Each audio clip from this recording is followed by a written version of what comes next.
God bless you, brother Mauricio.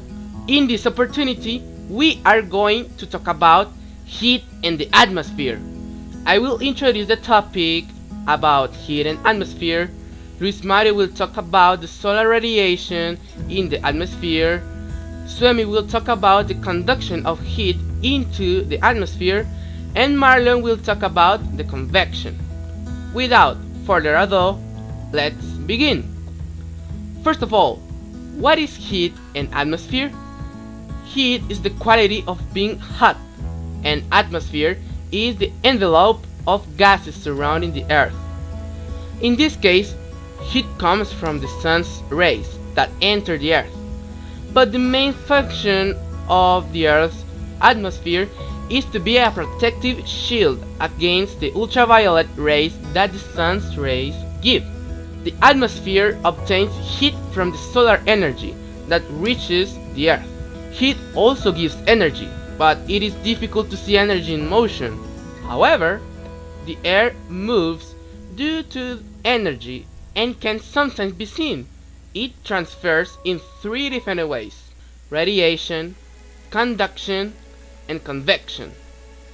Radiation is the transfer of energy by means of waves. Energy can travel as electromagnetic waves through air or empty spaces. In conduction, heat is transferred from molecule to molecule through contact. Hotter molecules vibrate faster than cold molecules and collide with the latter. And last but not least, convection is the transfer of heat through a current. It happens in a liquid or a gas. The air near the earth is heated by the heat radiating from the earth's surface. Hot air is less dense and therefore rises. As it rises, it gets colder. Now, my partner Luis Mario will talk about more of radiation.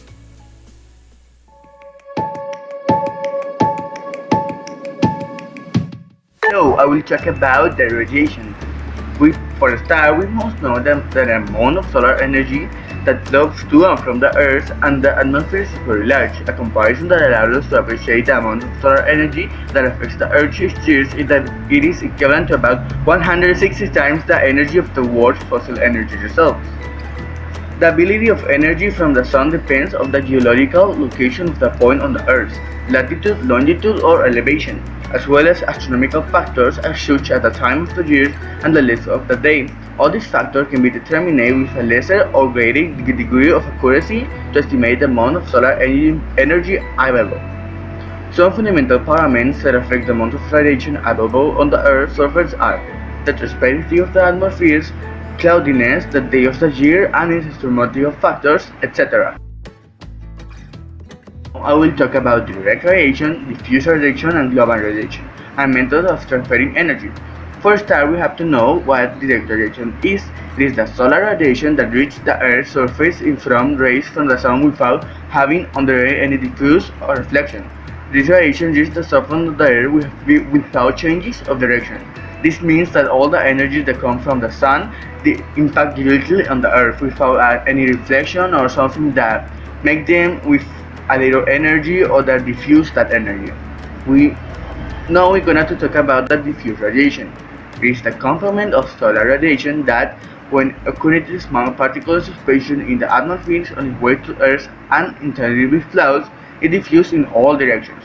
The flows within which this energy falls on the horizontal surface per second in what we call diffuse solar radiation. This is not direct. The energy don't go direct to the Earth, it's diffused in a lot of ways. Now we're going to talk about global radiation. Global radiation is all solar radiation that reaches the Earth and emitted on a horizontal surface of an angle of 180 degrees. The result of the vertical components of direct radiation plus diffuse radiation. Now we're going to talk about the method of transferring energy. Method of transferring energy of the atmosphere sector: condition, convection, latent heat, advection, and radiation. Conduction. Conduction is one of the three main ways that the term energy moves from one place to another. The other two ways that heat movements are radiation and convection. Conduction is a process by which thermal energy is transmitted through collision between adjacent atoms or molecules. For example, that heat from a fire causes the molecules in a pan to vibrate faster. Heated up, these vibrate molecules fast neighboring molecules, which also cause faster vibration, as these molecules are pitted against each other. The heat energy is transmitted to the rest of the pan. Some solids, such as a metal, are a good conductors of heat. Air gases mixtures and water are poor conduction of thermal energy. Conduction in the atmosphere. During the day, the sunlight hits the earth, which in turn hits the air directly above its conductivity. At the night, the earth cools and heat flows from the warmer air directly to the cooler earth by conduction. Although sunlight warms the surface, the flow of heat from the surface to the air above is limited by the bad air conductivity. A series of thermometers mounted at different heights above the crown walls reveal that air temperature drops rapidly with height. My topic is convection. Convection is the vertical transfer of mass, heat, or other properties in a fluid or substance that experiences fluid-like dynamics. Convection takes place in Earth's atmosphere, oceans, and fused subcrustal asthenosphere. The convective currents of air in the atmosphere are called updraft and downdraft. Thermal convection is one of the main forces in atmospheric dynamics and greatly contributes and directly influences the development of cloud and storm systems. The convective air currents of the rising hot and humid air allow a transfer of sensible and latent thermal energy from the surface to the upper atmosphere.